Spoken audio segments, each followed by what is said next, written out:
Hello friends, welcome to unicorn history point 2.0 में आप सभी लोग का स्वागत है। फ्रेंड्स, आज की जो हम लोग चर्चा करेंगे, अगले पार्ट की बात करेंगे। यानी पिछले क्लास में हम लोग बात कर चुके थे भाग 1, भाग 2 तथा भाग 3 और 4।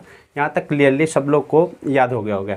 यानी कि अब हम लोग बात करेंगे अगले पार्ट की, यानी भाग 5 आ जाता है, जहाँ से राष्ट्रपति या संघ की कार्यपालिका, विधायिका तथा न्यायपालिका की बात की जाती है। यानी भाग 5 में बात करेंगे हम लोग संघ की कार्यपालिका, संघ की विधायिका तथा संघ की न्यायपालिका आती है। अब उसके बाद आता है भाग 6 की बात करेंगे, तो वहाँ पर राज्य की कार्यपालिका, विधायिका तथा न्यायपालिका आती है। हम लोग विशेषता इसमें पढ़ेंगे जो सेंट्रल लेवल की सरकारें होती है, जिनका गठन होता है, चुनाव होता है, या फिर जो भी प्रकार के होते हैं, सब हम लोग भाग 5 के अंतर्गत पढ़ेंगे।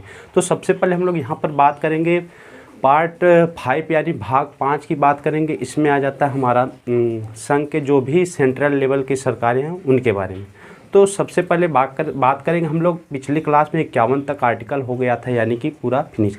अब इसके बाद बात करेंगे, अगला अनुच्छेद आएगा हमारा आर्टिकल 52। यानी कि इसमें साफ साफ लिखा गया संघ की कार्यपालिका जो होता है उसका जो हेड होता है। यानी कि इसमें साफ साफ लिखा गया है, कभी भी ऐसा है राष्ट्रपति तथा उपराष्ट्रपति के बारे में, तो यहाँ से लगातार लगभग 20-25 आर्टिकल आप लोग को याद करना पड़ेगा।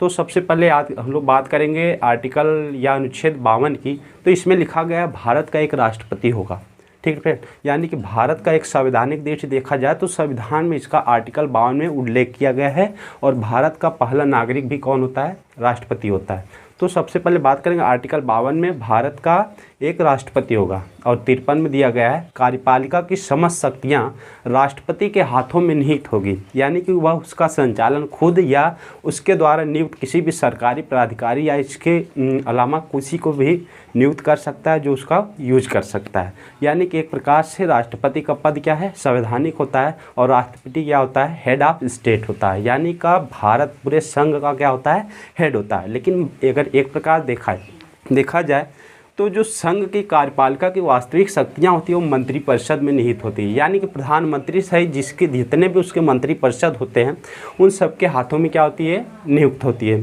और उसकी बात करेंगे राष्ट्रपति तो बस नाम मात्र का कार्यपालिका का संस्थापक होता है, बस नाम मात्र का सिग्नेचर करना हो गया ये सब। यानी जबकि वास्तविक शक्तियाँ किसके पास होती है? मंत्रिपरिषद के पास होती है। तो इसी बात चर्चा करेंगे। तो हमारा अगला आर्टिकल यानी कि 52 में भारत का एक राष्ट्रपति होगा। 53 में कहा गया है कि राष्ट्रपति की या कार्यपालिका की शक्तियां जो दी गई हैं राष्ट्रपति के हाथों में निहित होंगी। 54 में कहा गया है कि राष्ट्रपति का चुनाव, यानी कि हम देखेंगे फ्रेंड, याद करने के दो प्रकार हो सकते हैं।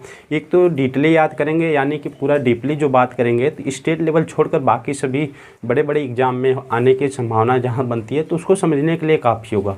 नहीं तो स्टेट लेवल की बात करेंगे तो हम वन लाइनर टाइप, जैसे आर्टिकल 52 में राष्ट्रपति होगा, 53 में शक्तियाँ हो गई, 54 में चुनाव हो गया, तो ये सब याद कर लेंगे काफ़ी होगा। तो आर्टिकल 54 की बात करेंगे तो इसमें दिया गया है कि राष्ट्रपति का क्या होगा? एक चुनाव होगा।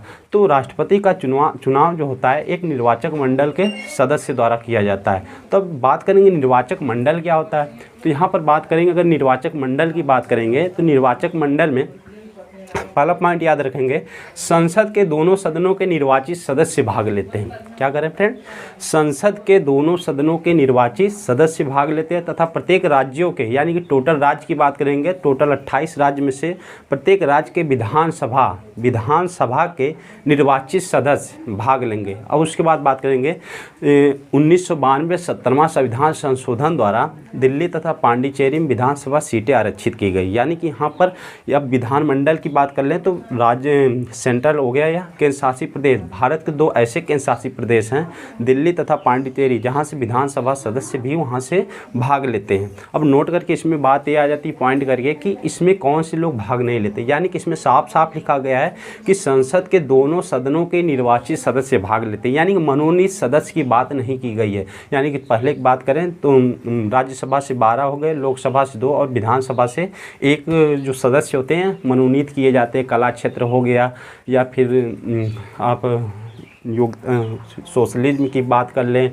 तो इन आधारों पे जो उसमें मनोनीत किया जाता है उन आधारों पे अब धीरे धीरे ख़त्म हो जाएगा। अगले चुनाव से, लोकसभा चुनाव से ख़त्म कर दिया जाएगा, ठीक ना। तो यानी कि सब एंग्लो इंडियन की जैसे सीट थी लोकसभा में, तो ये सब बातें यानी कि मनोनीत किए जाते थे। अब मनोनीत किए जाते थे तो ये लोग उनमें क्या होते हैं, सदस्य में भाग नहीं लेते हैं, ठीक ना। और 2 ही ऐसे केंद्र शासित प्रदेश हैं, दिल्ली और पांडिचेरी, जहाँ पर विधानसभा सीट है, यानी कि वहाँ के सदस्य भी क्या लेते हैं, राष्ट्रपति के चुनाव में भाग लेते हैं, ठीक है। अब उसके बाद बात करेंगे, हमारा अगला आर्टिकल आएगा आर्टिकल 55। आर्टिकल 55 की बात करेंगे तो इसमें दिया गया है कि राष्ट्रपति का निर्वाचन, यानी कि 54 में चुनाव दिया गया है, 55 में क्या दिया गया है, निर्वाचन की प्रणाली दी गई है।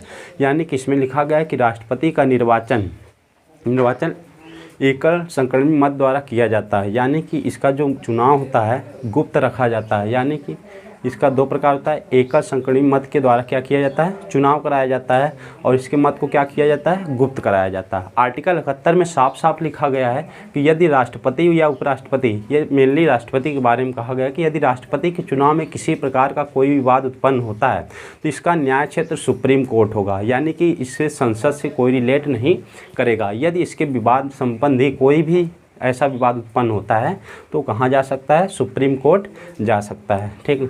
अब इसके बाद बात करेंगे हम लोग, अगला आर्टिकल आता है हमारा 56। आर्टिकल 56 की बात करेंगे तो इसमें दिया गया राष्ट्रपति का कार्यकाल दिया गया है। राष्ट्रपति के कार्यकाल की बात करेंगे तो यानी कि कोई भी होगा, जैसे आम चुनाव होता है तो प्रधानमंत्री हो गया, मंत्रिपरिषद पूरे 5 साल के लिए कार्य करती है। यहाँ पर लगभग हर सरकार यहाँ पर 5 साल तक कार्य करती है। चाहे ग्राम स्तर पर बात कर ले, पंचायत वाला चुनाव हो गया वो भी 5 साल के लिए होता है, या आम चुनाव जिसे लोकसभा चुनाव भी कहा जाता है वो भी टोटल 5 साल के लिए होती है, ठीक है फ्रेंड। तो इसी प्रकार से प्रत्येक राष्ट्रपति यानी कि अपना पद ग्रहण करने की तारीख से, अपना पद ग्रहण करने की तारीख से 5 वर्ष तक अपना कार्यकाल चलाएगा। और ये भी लिखा गया है कि जब तक दूसरा कोई उत्तराधिकारी नहीं आ जाता तब तक वो अपने पद को नहीं छोड़ेगा।